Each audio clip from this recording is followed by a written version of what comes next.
પ્રણામ પ્રણામ મારા ભાઈ બહેનો, આપની સેવામાં જીવ બલોચના પ્રણામ. આ મહારાષ્ટ્રની વાત કહેવાની રહી ગઈ. મહારાષ્ટ્રમાં પણ અત્યારે ભારતીય જનતા પાર્ટી માટે કાંઈ સારું નથી. એક ફેરે શરદ યાદવના ભત્રીજા અજીત પવાર, શરદ પવારના ભત્રીજા અજીત પવાર એની આ પાર્ટીમાં જ હતા. પરંતુ જેવા શરદ પવારની પાર્ટીમાંથી નીકળી અને ભાજપમાં ગયા, એ પહેલાંની એક વાત કરું. જ્યારે શરદ પવારની પાર્ટીમાં જ એમના ભત્રીજા અજીત પવાર હતા, ત્યારે અજીત પવારને અને બીજા અનેક કોંગ્રેસના નેતાઓને અને બીજા વિપક્ષના નેતાઓને ભયભીત કરવા માટેનું એક નરેન્દ્રભાઈ મોદીએ એક એવું નિવેદન આપ્યું, ડિક્લેર કર્યું. અને અત્યારે સોશિયલ મીડિયામાં છે, તમે ધૂમ મચાવે છે कि मैं उन तमाम भ्रष्टाचारियों को छोड़ूंगा नहीं, और जो भ्रष्टाचारी हैं जिन्होंने घोटाला किया है उन सबको मैं जेल के अंदर लगा दूंगा. આ નરેન્દ્રભાઈ મોદીનું નિવેદન. અને અજીત પવાર ઉપર 17,000 કરોડ રૂપિયાથી વધારાનું કૌભાંડ એવું મૂકેલું એમની ઉપર, કે આ કૌભાંડ કરેલું અજીત પવારે. અજીત પવાર એક મહારાષ્ટ્રનું એક કાંઈ આર્થિક કોઈ મોટું કૌભાંડ એની ઉપર છે. એ આપણે બહુ લાંબી વાત નથી કરવી, સંક્ષિપ્તમાં હું બતાવું. અજીત પવાર ઉપર 17,000 કરોડ રૂપિયાથી વધારે મોટું કૌભાંડ એની ઉપર આ ભાજપે મૂકેલું, કે ભાઈ આ અજીત પવારે 17,000 કરોડ રૂપિયાનો કૌભાંડ કર્યો છે, ભ્રષ્ટાચાર કર્યો છે. अजीत पवार को मैं छोड़ूंगा नहीं, उसको जेल के अंदर घंटी पीसने के लिए मैं बिठा दूंगा. આ નરેન્દ્રભાઈ મોદી કહે છે. અને આવા કોઈ પણ કોંગ્રેસ હોય કે બીજા પક્ષના હોય, જે લોકોએ ભ્રષ્ટાચાર કર્યો છે એક રૂપિયાનો પણ, એ બધાને હું જેલમાં મોકલીશ, ઘંટી દરવા. આવા નરેન્દ્રભાઈ મોદીએ નિવેદનો ડિક્લેર કરીને ભયભીત કરેલા બધાને. અને ઈડી કો ભેજુંગા, સીબીઆઈ કો ભેજુંગા, અને ઈડીના દરોડા પડે, સીબીઆઈના દરોડા પડે, અને આ બધા કૌભાંડો છતાં થાય. અને અનેકોને અરવિંદ કેજરીવાલને જેલમાં પૂરી દીધા, એના કેટલા મોટા સંસદો, ધારાસભ્યોને જેલમાં પૂરી દીધા. બીજા અનેક જે કોંગ્રેસને સમર્થન આપનારા લોકો, ભંડોળ આપનારાઓને જેલમાં પૂરી દીધા, ઈડીના મોટા બધા ટૂંકા ઊભા કરીને આ મોદી સાહેબે. હવે અજીત પવાર ઉપર મોટું હથિયાર ઉગામેલું, કે छोड़ेंगे नहीं, तुम बहुत बड़े गुंडे हो, तुम बहुत बड़े अपराधी हो, तुमने बहुत बड़ा घोटाला किया है, तुमको हम छोड़ेंगे नहीं. પણ અજીત પવાર પલટી મારી અને રાતોરાત નરેન્દ્રભાઈ મોદીના, શરદ પવારના ખોરામાંથી ઊભા થઈ અને રાતોરાત નરેન્દ્રભાઈ મોદીના ખોરામાં જઈને અજીત પવાર બેસી ગયા. નરેન્દ્રભાઈ મોદીના ખોરામાં બેસી ગયા એટલે નરેન્દ્રભાઈ મોદીને સ્વીકારી પણ લીધા. બોલો, આવ બેટા આવ, હવે તે કાંઈ ગુનો નથી કર્યો, તારો ગુનો બધો માફ. કેમ કે તું હવે ભાજપમાં આવી ગયો છે ને, અમારી પાર્ટીમાં આવી ગયો છે ને, એટલે હવે તું દૂધે નાયો થઈ ગયો, તું પવિત્ર થઈ ગયો. આ તે જાણે ગંગાજળમાં ડૂબકી મારીને તું બહાર નીકળો એટલે તારા બધા ભ્રષ્ટાચાર માફ. બોલો, આ નરેન્દ્રભાઈ મોદીના કેટલા ખતરનાક બધું, આ બધું છતાંય આ ચૂંટણી પંચ, આ બધા સરકારી એજન્સીઓ, આ બધા આ ગાંડા બાદશાહની બધી આ ગાંડી પ્રવૃત્તિઓ જોઈ રહ્યા છે, ને એનો પોતે ભોગ બની રહ્યા છે. અને શરદ પવારનો ભત્રીજો આ નરેન્દ્રભાઈ મોદીના ખોરામાં બેસતાની સાથે જ એના 17,000 કરોડના ગોટાળા બધા માપ, એક ક્લીન ચીટ, જાણે કાંઈ કર્યું જ નથી, એની બધી ફાઇલો ફેલ, કે ભાઈ આ ચોખ્ખો છે. ક્લીન ચીટ આપી અને અજીત પવારને મહારાષ્ટ્રનો ડેપ્યુટી ચીફ મિનિસ્ટર બનાવી દીધો. બોલો, આ ગંડુ રાજા નથી તો બીજું શું છે? મારા ભાઈઓ બહેનો વિચાર કરો. જેની ઉપર એ પોતે કહેતો હતો કે આ બહુ મોટા ભ્રષ્ટાચાર કર્યો, 17,000 કરોડ રૂપિયાનો ભ્રષ્ટાચાર કર્યો છે, અને રાતોરાત આને ડેપ્યુટી ચીફ મિનિસ્ટર મહારાષ્ટ્રનો બનાવી દીધો આ ગંડુ રાજાએ. અને એટલું જ નહીં, આવા તો અનેક જગ્યાએ આ પાસા ફેંકેલા આ ગંડુ રાજાએ. કેજરીવાલ ઉપર ફેંકેલા, ઝારખંડના મુખ્યમંત્રી ઉપર પાસા ફેંકેલા, શક્તિસિંહ ગોહિલ આપણા ગુજરાતના એની ઉપર પાસા ફેંકેલા, અર્જુન મોઢવાડિયા અને એવા બીજા બધા ઉપર પાસા ફેંકેલા. અમારા વિસ્તારના એક મોટા છે નેતા, મારે નામ નથી દેવું, એની ઉપર પાસા ફેંકેલા. અમુક બધી ઝારમાં આ બધા અમુક માછલી આવી ગઈ આ ગંડુ રાજાની. બાકી જે નથી આવવાના એ તો નથી જવાના.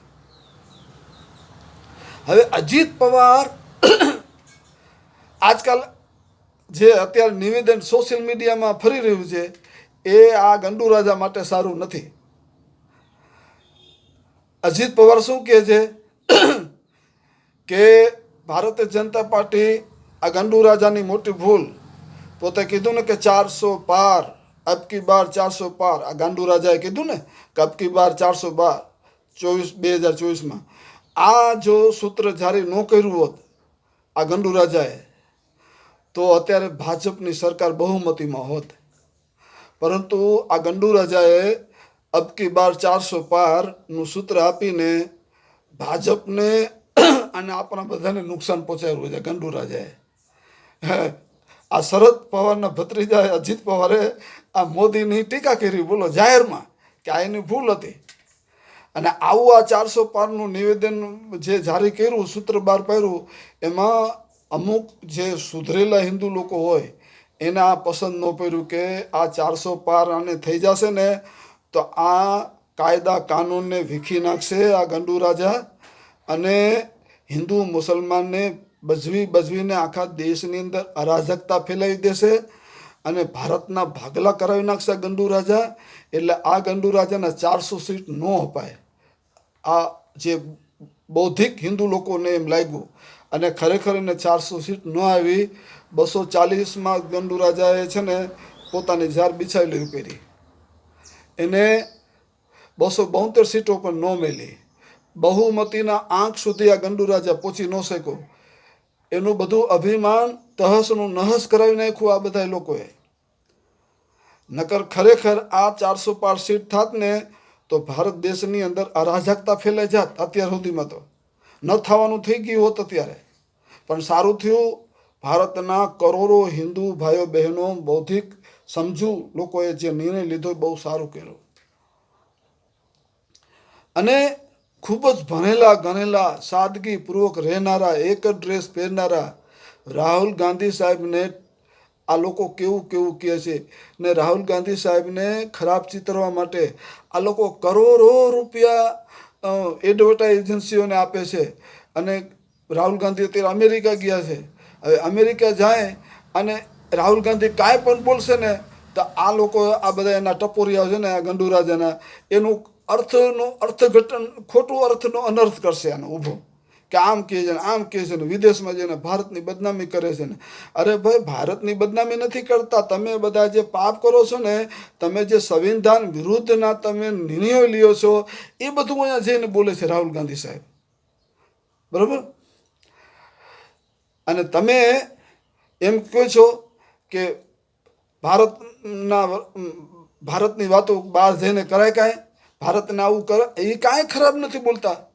આ તમારા આ ગંડુ રાજા કેવું ભેગું વિદેશોમાં જઈને બોલ્યા कि ये तो हमारा कोई देश है, इस देश में मैं पैदा हुआ हूँ, ऐसे देश में मैं पैदा हुआ हूँ, क्या हमने पाप किया था કે એસે ભારતમાં મેં પેદા હુઆ. આ ગંડુ રાજાએ નિવેદન આપેલા. કેટલું ભયંકર ભારતનું અપમાન આ ગંડુ રાજાએ કર્યું, છતાં આ ટપોરિયાઓને કાંઈ દેખાતું નથી. અને કહે છે કે એ તો કોઈ દેશ હે, એ તો મદારીઓ કા દેશ હે. આવું આ ગંડુ રાજા કહે. અંગ્રેજો તો કહેતા ભાઈ કે આ મદારીઓનો દેશ છે, પરંતુ આ આપણો ગંડુ રાજા પણ વિદેશમાં જઈને એમ કહે કે આ તો મદારીઓનો દેશ છે. તો આ ભારત દેશનું આ ગંડુ રાજા અપમાન કરે છે, કાંઈ નહીં. મારા ભાઈઓ બહેનો, શરદ પવારનો દીકરો ટીકા કરી આ ગંડુ રાજાની, કે આજે એને કર્યું બધું 400 કે પાર ને, એ બહુ સારું નથી. એને એવા સૂત્રો નહોતા આપવાના, ટીકા કરી. અને એટલું જ નહીં, શરદ પવારના વખાણ કર્યા, બોલો, અજીત પવાર એના કાકાના. એટલે ગમે ત્યારે આ નીતિશ કુમારની જેમ આ પણ પલટી મારી અને એના કાકાના ખોરમાં જઈને બેસી જશે. કેમ કે એનું લોહી છે ને ભાઈ, બરાબર, ભત્રીજો એનો હગો છે ભાઈ. એ ગમે ત્યારે, અત્યારે તો એ સમય પારખીને બધું, કેમ કે હું જો આ ગંડુ રાજાના ખોરામાં નહીં બેહું તો આ ગંડુ રાજા મને 17 કરોડના કૌભાંડમાં મને હતો નહોતો કરી નાખશે. એટલે કાકા ભત્રીજાએ જ કાંઈક અંદર ને અંદર મીટિંગ કરેલી હોય કે કાકા માફ કરજો, આ નકર મને છે ને, મને ને તમને બધાને આ વીખી નાખશે કાબર ચિત્રો ગંડુ રાજા. એટલે હું છે ને એક રાજકીય દાવ ખેલું, હું એના ખોરામાં જઈને બેસી જાઉં છું, જાણે હું એનો છું, એનો થઈ અને એને જેટલું મારે નુકસાન પહોંચાડવાનું હોય એટલું હું પહોંચાડું છું. એમ કરીને આ ગંડુ રાજાના ખોરામાં બેસી ગયો. એટલે ગંડુ રાજાને તો હા આપણામાં આવી ગયા. અને 2-3 સંસદોની વિકેટો ખેરવીને આ ગંડુ રાજાએ પોતાની પાર્ટીમાં લીધાય અત્યારે. કેમ કે આ 240 છે ને, ગંડુ રાજાને એમ કે મારે 272 જેટલા થઈ જાય ને તો સારું. એવી એની મેલી મુરાદ કેટલી આ ગંડુ રાજાની. કેવા કેવા ખેલ કરે છે ખુરશીને સલામત રાખવા માટે. મારા ભાઈઓ બહેનો જોવો તો ખરા, આ 80 વર્ષના આરે પહોંચવા આવ્યો આ ગંડુ રાજા, છતાંય પોતાને સત્તાની ભૂખ મળતી નથી. કેમ કે સમજે છે કે સત્તામાં હું છું તો જ હું સલામત છું ને મારી RSS સલામત છે ને મારી ભાજપ સલામત છે. જો સત્તામાં ઉતરો તો મારી અને મારી RSSનું અને મારી ભાજપનું આ બધો ભૂકો કરી નાખશે આ બધા. કેમ કે થશે જ. મારા ભાઈ બહેનો, અજીત પવારનો દીકરો અત્યારે ભલે આ ગંડુ રાજાનો ખોરામાં બેઠો, પણ મહારાષ્ટ્રનું ચિત્ર છે ને એ ભાજપ માટે બરોબરનું નથી. જોજો તમે. હું ગુજરાત જનતા સમર્થન પાર્ટીનો પ્રેસિડેન્ટ ગુલામ હુસૈન ઉમરભાઈ બલોચ મકરાણી. જય હિન્દ, જય ભારત.